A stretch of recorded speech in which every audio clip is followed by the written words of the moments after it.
you brought up Rosemary Woods. I was going chronologically. The 8.5-minute gap, this becomes a very important challenge of yours. Mm-hmm. Tell us what you remember of that case, of how it came to you, and of deposing. I guess you deposed Rosemary Woods. Well, it was a strange, it wasn't really a deposition. It was an official hearing in front of a judge.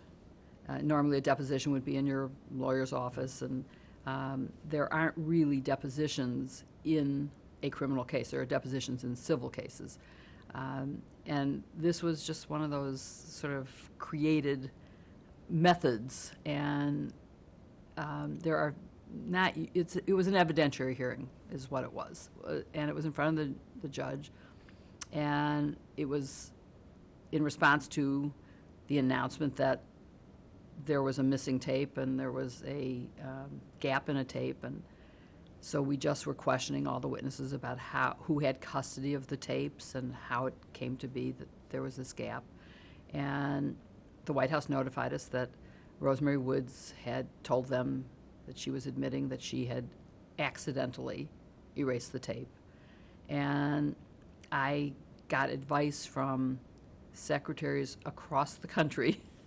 Literally, people were writing, and in those days there was no email, so it was really calls and letters about how it couldn't have been done that way.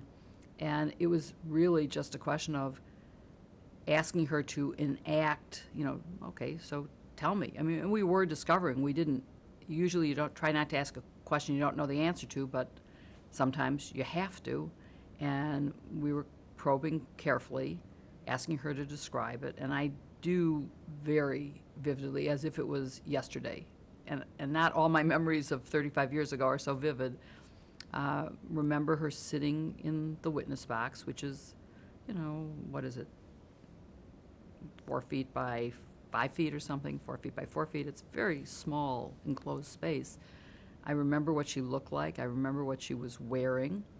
And actually, if you look at the cover of Time magazine that week, you can see what she was wearing, because we ended up adjourning to the White House with a photographer, because after I asked her to demonstrate, and they brought the Ure machine, and yesterday I went to the Spy Museum, unrelated to all of this, but in the Spy Museum, the state-of-the-art tape recorder that they show is a Ure, which brought back to mind, it was a Ure tape recorder that she was using, a reel-to-reel, and we put it on the edge of the witness box and turned it on and asked her to show how she was using it, and it had a foot pedal, and what she did when the phone rang.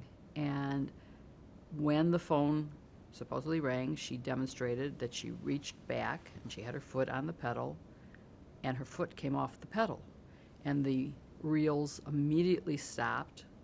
The press was in the jury box because it was an overcrowded courtroom, and immediately emptied as I very not calmly shrieked, "Your foot came off the pedal and it's not erasing." And she said, "Well, but it's different in the White House. I did it in the White House." And somehow I suggested that perhaps we could adjourn to the White House, and Judge Sirica said that's a good idea. And off we went to the White House, and I asked to bring a photographer with. They refused and said that a White House photographer would do it. And actually, this reminds me that there's actually something that is not public, but I don't see any harm now. When we got there, she has a very large desk which overlooks the Rose Garden, obviously next to the Oval Office. And you could see that they had moved the phone closer to her chair and closer to the tape recorder, which was on a old-fashioned typing table. I don't know, they're a stand on wheels.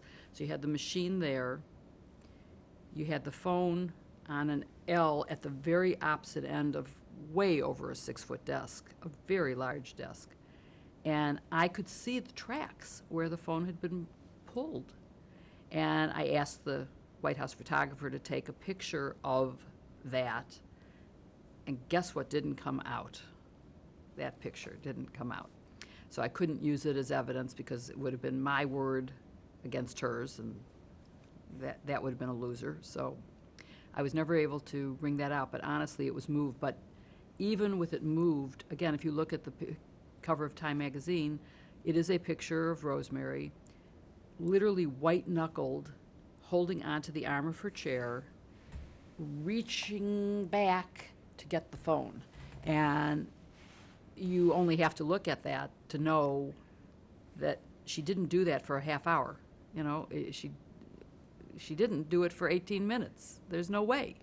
So it didn't happen that way. And then, of course, the technical examination of the tape shows that it wasn't done in one erasure. It was done multiple times.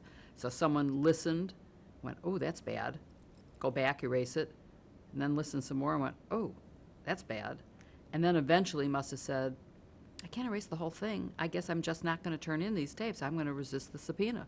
And I'm sure that's, you know, that preceded deciding not to give us the tapes, was that they were really, really bad.